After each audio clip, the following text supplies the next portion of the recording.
सेहतमंद ज़िंदगी और आला लाइफस्टाइल के लिए दी सेहत चैनल को सब्सक्राइब कीजिए और बेल आइकन पर भी क्लिक कर दीजिए।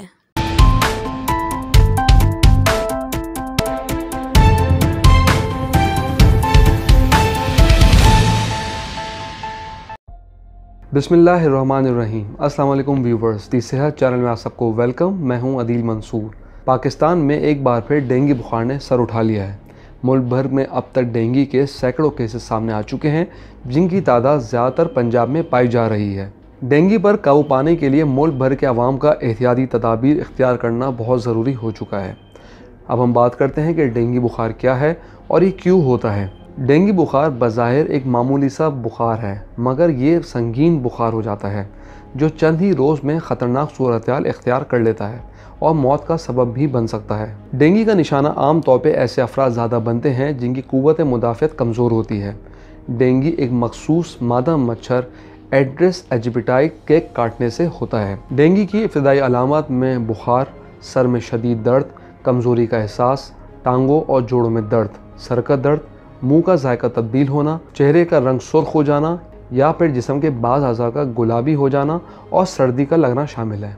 इसमें मरीज़ के जोड़ों और पट्ठों का दर्द इतना शिद्दत इख्तियार कर लेता है कि इससे अपनी हड्डियां टूटती हुई महसूस होती हैं, इसलिए इसको ब्रेक बोन फीवर भी कहा जाता है। अब हम बात करते हैं कि डेंगू बुखार से बचाव के लिए क्या एहतियाती तदाबीर लेनी ज़रूरी हैं। डेंगू से होने वाली अमवात का दुनिया भर में होने वाली अमवात का 4% है और एहतियात के ज़रिए इस मर्ज़ से बचना मुमकिन बनाया जा सकता है। डेंगू का मच्छर साफ़ पानी में रहना पसंद करता है और तुलुए आफ्ताब और गुरूब आफ्ताब के वक्त ज़्यादा नमूदार होता है। लिहाजा घरों में खाने पीने की तमाम अशिया, हत्ता के घरों में मौजूद पीने के पानी के बर्तन को ढाँप कर रखें और इस बात का ख्याल रखा जाए कि पानी स्टोर करने वाले बर्तन सुबह और शाम साफ़ किए जाएं। इसके अलावा गमलों में पानी जमा ना होने दें और पौधों पर मच्छर मार अद्वियात का स्प्रे ज़रूर करें। अब हम बात करते हैं कि डेंगू हो जाने की सूरत में फ़ौरी इलाज को कैसे मुमकिन किया जाए।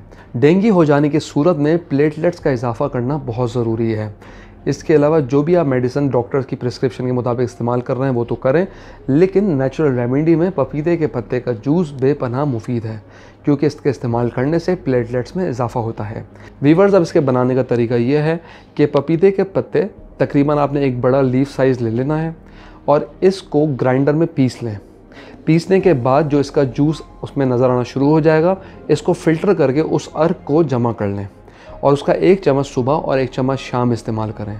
इसके अलावा एप्पल जूस के अंदर चंद कतरे नींबू के टपका कर भी इस्तेमाल करें तो इससे भी प्लेटलेट में इजाफा होता है, लेकिन पपीते के पत्ते का जूस बेपनाह मुफीद है।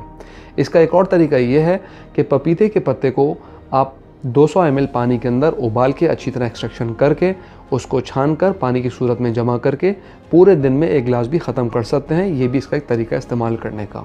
वीवर्स, इस होम रेमेडी के अलावा जो भी आपके डॉक्टर आपको मेडिसिन प्रिस्क्राइब करेंगे वो मेडिसिन आपने इस्तेमाल करनी है। हम उम्मीद करते हैं कि आज की वीडियो आपको पसंद आई होगी।